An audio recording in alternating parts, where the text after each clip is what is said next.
វាចាចិត្តរបស់មន្ត្រីកសិកម្មឃុំកសិករគាត់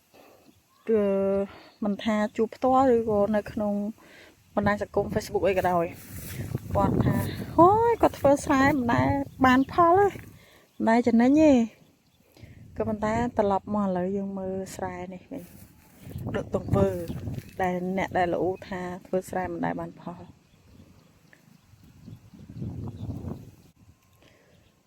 ចានេះគឺខ្ញុំមិនដឹងពូជស្អីទេស្គាល់ទេនេះសភាពស្រែរបស់គាត់ណាយើងអាចមើលបានកន្លែងនេះគឺស្រូវអានោះគឺស្មៅសុទ្ធ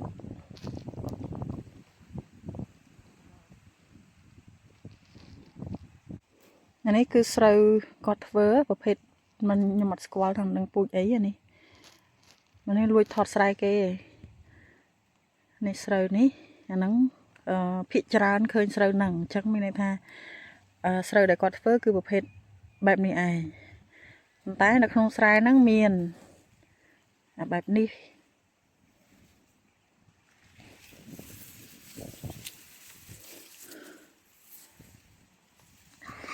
មានបែបនេះ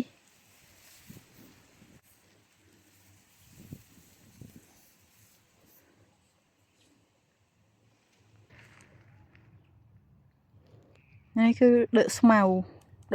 ដើកផ្កាដ៏ស្រស់ស្អាតនៅតាមវាលស្រែឥ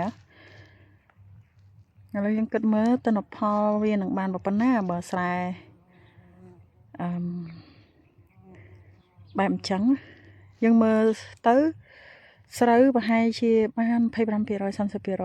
មួយស្រែអញ្ចឹងយើងគិតមើលទិន្នផលមហាត់បានបើមិនបានមួយតោនហ្នឹងណាអត់ថាប៊ូលីស្រែកសិករមិនដែរវាចឹងមែនអញ្ចឹងបើសិនជាយើងដាក់ចិត្តថាយើងជាកសិករគួរធ្វើជាកសិករមែនតែន